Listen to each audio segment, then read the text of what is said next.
আজিৰ প্ৰসংগ জিলেলে ও জিলেলে ইতিমধ্যে সকলোৰে মুখে মুখে চৰ্চা লাভ কৰা এটা খুবেই জনপ্ৰিয় গীত। পিছে এই গীতটিক লৈ যেহেতু আজি কেইবাদিন ধৰি চলি আছে বিতৰ্ক, ছ'চিয়েল মিডিয়া কি সংবাদ মাধ্যম কি মুঠৰ ওপৰত সকলোতে চৰ্চা চলি আছে এই গীতটোৰ সন্দৰ্ভত, কিয়নো এই গীতটোক লৈ এটা ফেচবুক পোষ্ট কৰিছিল 2024 বৰ্ষৰ 1 আগষ্ট তাৰিখে জনপ্ৰিয় কণ্ঠশিল্পী সীমান্ত শেখৰে। আৰু সেই পোষ্টটোক লৈয়ে ইতিমধ্যে ভাইৰেল হৈ পৰিছে, কিয়নো সেইটো পোষ্টতে প্ৰয়াত ৰাজীৱ শদিয়াই কৰিছিল এটা কমেণ্ট। সেই পোষ্টটোৱে ইতিমধ্যে জোকাৰি গৈছে সমগ্ৰ ৰাজ্য। আৰু এনে মুহূৰ্তত লেখিকা শিখা শৰ্মাই কৰিছে আন এক পোষ্ট, যিটো পোষ্ট ইতিমধ্যে ভাইৰেল হৈ পৰিছে ছ'চিয়েল মিডিয়াত। শিখা শৰ্মাই কি কৈছে, বা সীমান্ত শেখৰ নে প্ৰকৃততে গানটোৰ মালিক কোন, নে ৰাজীৱ শদিয়া নে আন কোনোবা, এই সন্দৰ্ভত কি ক'লে শিখা শৰ্মাই চাবলৈ সম্পূৰ্ণ চাই যাওক এই সম্পূৰ্ণ ভিডিঅ'।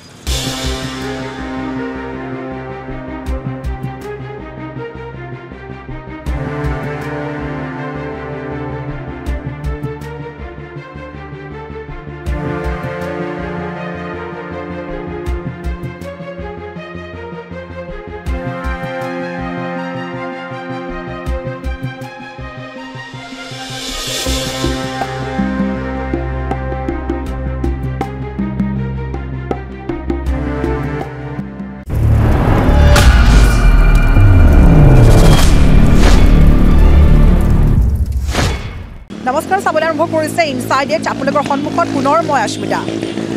সীমান্ত শেখৰ গানৰ চুৰ নেকি? সীমান্ত শেখৰক কালিৰে পৰা চুৰ বুলি একাংশই প্ৰতিক্ৰিয়া সাব্যস্ত কৰি আছে। এনে মুহূৰ্তত শিখা শৰ্মাই কি পোষ্ট কৰিছে, এই পোষ্টৰ সন্দৰ্ভত আগবঢ়াইছোঁ আজিৰ এই বিশেষ খণ্ড। যিহেতু মই পুনৰবাৰ ক'ম, জিলেলে এটি খুবেই জনপ্ৰিয় গীত। আমি যদি ঘূৰি যাওঁ সেই পুৰণি দিনবোৰলৈ, বিগত 10-11 বছৰৰ আগৰ সেই পুৰণি গীতসমূহৰ কথা যদি আমি ক'বলৈ যাওঁ, তাৰ মাজত খুবেই এটি জনপ্ৰিয় গীত আছিল জিলেলে ও জিলেলে। আৰু সেই গীতটিত কণ্ঠদান কৰিছিলে জনপ্ৰিয় কণ্ঠশিল্পী সীমান্ত শেখৰে। তাৰ পাছতে সেই গীতটিক লৈ এতিয়া সৃষ্টি হৈছে বিতৰ্ক। সীমান্ত শেখৰে ফেচবুক মাধ্যমযোগে এটা পোষ্ট কৰিছিলে, সেই পোষ্টটোতেই কমেণ্ট কৰিছিলে প্ৰয়াত ৰাজীৱ শদিয়াই। ৰাজীৱ শদিয়াৰ কমেণ্টক লৈ এতিয়া এছামে সামাজিক মাধ্যমত প্ৰতিক্ৰিয়া সাব্যস্ত কৰা পৰিলক্ষিত হৈছে। আৰু এনে মুহূৰ্তত এই বিষয়বস্তু যদি বিতৰ্কৰ মাজলৈ সোমাই গৈছে, এতিয়া সকলোৰে প্ৰশ্ন হৈছে যে গানটোৰ মালিক কোন, সীমান্ত শেখৰ নে প্ৰয়াত ৰাজীৱ শদিয়া। তাকে লৈ যি আচলতে লেখিকা শিখা শৰ্মাই কি কৰিলে, এই সন্দৰ্ভত জনাইছোঁ দৰ্শকসকলক। শিখা শৰ্মাই এটা খুবেই ডাঙৰ মন্তব্য কৰিলে। শিখা শৰ্মাই পোষ্টটোত উল্লেখ কৰি লিখিছে যে সীমান্ত শেখৰ গানৰ চুৰ নেকি? কালিৰ পৰা এছাম মানুহে হৈ লগাই আছে বোলে সীমান্ত শেখৰ হেনো গানৰ চুৰ। কথাৰ আঁত ধৰি যোৱাৰ দৰকাৰেই নহ'ল। স্ক্ৰীনশ্বট পাৰ্টিৰ ভাইৰেল স্ক্ৰীনশ্বট মোৰ হাতত পৰিলহি। স্ক্ৰীনশ্বটটো ভালদৰে চালোঁ। 2024 চনৰ 1 আগষ্টত ফেচবুকত দিয়া সীমান্ত শেখৰৰ এটা পোষ্ট, য'ত লিখা আছিল যে 53 সংখ্যক গোৱা চলচ্চিত্ৰ মহোৎসৱৰ এটা প্ৰগ্ৰেমত বহু জনপ্ৰিয় অভিনেতা অভিনেত্ৰীয়ে সীমান্ত শেখৰৰ জনপ্ৰিয় গীত জিলেলেৰ আধাৰত নৃত্য পৰিৱেশন কৰিব। আৰু সেই পোষ্টটোত ৰাজীৱ শদিয়া বোলা এটা একাউণ্টৰ পৰা কমেণ্ট কৰিছে যে এইটো মোৰ গানহে আছিল, পাছলৈ বেলেগৰ গান লৈ কৰিলে সম্পূৰ্ণ তথ্য লৈ কৰিব, আপুনি জনা বুজা মানুহ বেছি নকওঁ। এই কমেণ্টটোক লৈ এতিয়া সামাজিক মাধ্যম সমগ্ৰ ৰাজ্য কঁপাই গৈছে এই কমেণ্টটোৱে যে সীমান্ত শেখৰে গানটো চুৰ কৰিছিলে নেকি ৰাজীৱ শদিয়াৰ পৰা। প্ৰকৃততে গানটোৰ মালিক কোন?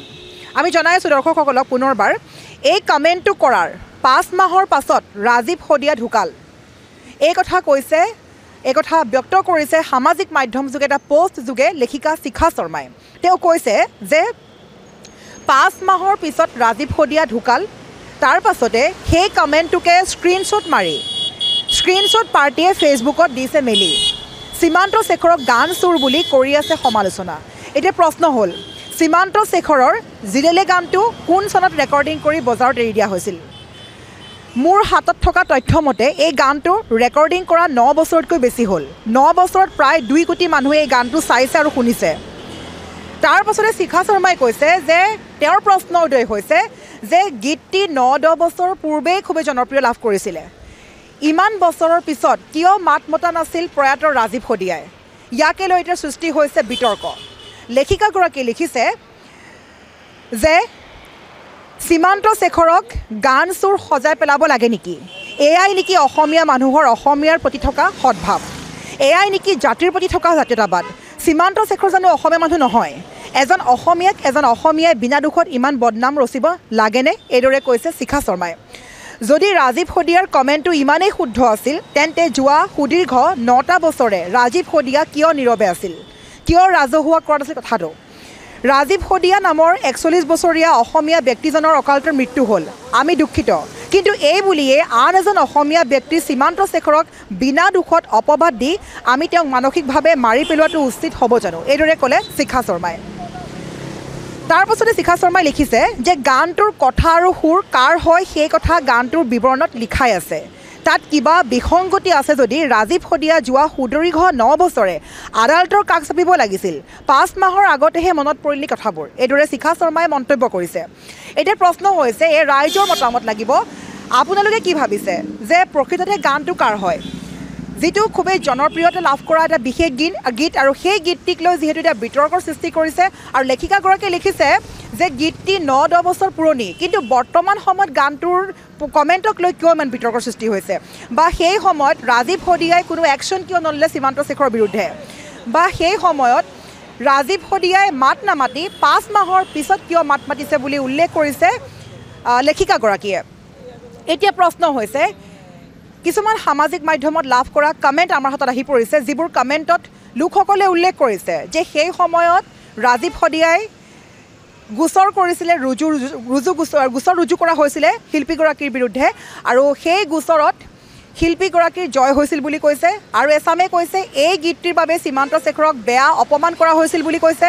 গতিকে কোন সঁচা কোন মিছা আপুনি এইমাত্ৰ কৰক মতামত আপোনাৰ যি প্ৰতিক্ৰিয়া আছে আপুনি সাব্যস্ত কৰিব পাৰে আমাৰ কমেণ্ট যোগে আপোনাৰ মতে আপুনি যিমানখিনি তথ্য লাভ কৰিছে সেই তথ্য অনুসৰি গীতটি প্ৰকৃততে কাৰ হয় আৰু শেষত লেখিকাগৰাকীয়ে এই কথাও কৈছে যে সীমান্ত শেখৰ এজন সুগায়ক মদৰ নিচাত মাতালামি কৰি মঞ্চত পাগলামি কৰা গায়ক নহয় সীমান্ত শেখৰ এজন উচ্চ শিক্ষিত ব্যক্তি বুলি কৈছে শিখা শৰ্মাই লগতে কৈছে তেওঁৰ ভদ্ৰতা জানো আৰু কণ্ঠত এক অনামী দৰদ আছে তেওঁৰ কণ্ঠই শ্ৰোতাৰ বুকুত এক বেনামী বেদনাৰ কম্পন তোলে আৰু সেইবাবে বাৰে বাৰে শুনো মাজনী লৈ আহিছোঁ কেমেৰা লগতে দিখনৈ এৰিব নোৱাৰোঁ ইত্যাদি গীতবোৰ আকৌ এবাৰ মোদী চৰকাৰ গানটোত সীমান্ত শেখৰৰ কণ্ঠৰ যাদুৱে দুৰ্যোৰ বিৰোধীকো খন্তেক ৰ'বলৈ বাধা কৰাইছিল যিহেতু নিৰ্বাচনৰ যিটো আকৌ এবাৰ মোদী চৰকাৰ গানটো সীমান্ত শেখৰ কণ্ঠদান কৰিছিলে সেই গীতটো যথেষ্ট জনপ্ৰিয় লাভ কৰিছিলে গতিকে সেইগৰাকী শিল্পীক অপমান কৰাক লৈ মাত মাতিলে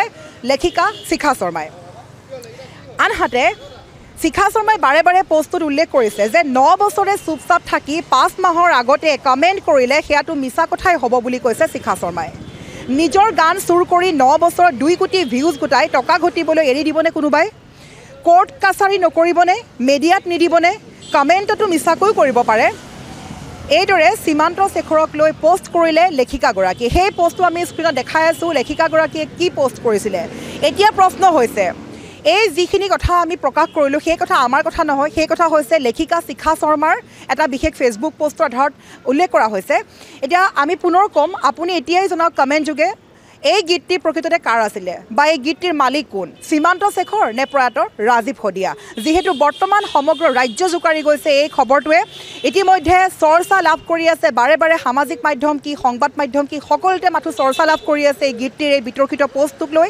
গতিকে আপুনি এতিয়াই কমেণ্ট যোগে জনাওক আপুনি জনা তথ্য অনুসৰি গীতটি প্ৰকৃততে কাৰ হয় সীমান্ত শেখৰ আচল মালিক নে প্ৰয়াত ৰাজীৱ শদিয়া মালিক এতিয়াই জনাওক আমি কমেণ্ট বক্স খুলি দিয়া হৈছে আপোনাৰ যি কমেণ্ট আছে বা আপোনাৰ যি মতবাদ আছে বা আপুনি যি প্ৰতিক্ৰিয়া কৰিব বিচাৰে জনাব পাৰে আমাৰ এই লাইভ যোগে এই বিশেষ মতবাদ আৰু লগতে এইখিনি ক'ব লাগিব শিখা শৰ্মাই আগবঢ়োৱা সেই পোষ্টটোৰ আধাৰত আপুনি কি ক'ব বা কিমানখিনি আপুনি জানে সেই গীতটিক লৈ এতিয়াই জনাওক মতামত